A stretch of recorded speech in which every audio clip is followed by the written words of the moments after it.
So guys, so tingnan naman natin ulit yung ating income dito sa DCF guys. So ayan kasi meron tayong network, nakikita nyo from referral. Ang network natin guys ayan hanggang 12 level may active referrals tayo, almost 500 plus.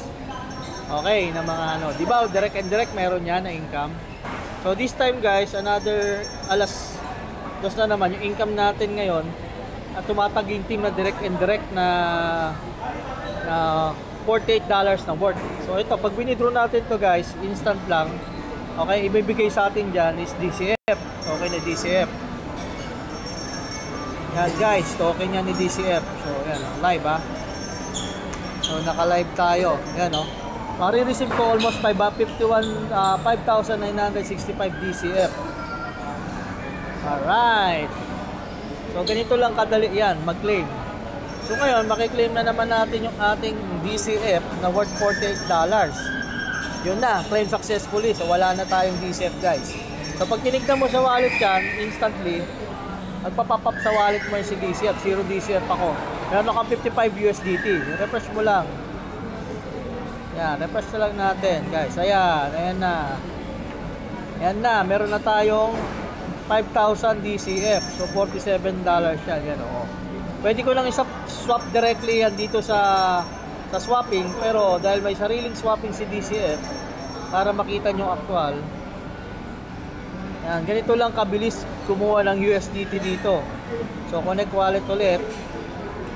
Okay, connect wallet tayo kay DCF. Ayan.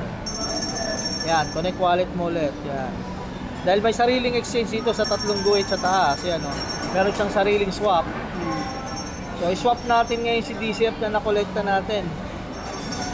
Ayan, bagal ng internet ko. Yun, ayan may 5,900 DCF. Simple lang imamax ko. Pero tanggalin ko yung butal. Ayan, tanggalin mo yung butal. Ayan. So ang halagang makuha natin guys is $47. So simple lang, pindot lang swap. Bukas meron na naman to guys, kaya inaaraw-araw ko siya. Alright. Yung 5,965 na DCF, 46.50 ang makuha natin in USDT. So lagi tayong instant, kaya nga decentralized finance no need for withdrawal. Hindi mo kailangan mag-request ng withdrawal, may pending dito kay DCF, walang ka pending guys. So ngayon wala na siya, na siya, napatong na siya sa aking income. So wala na dyan. So nasa wallet ko na siya, sa Trust Wallet o kaya sa Bitget.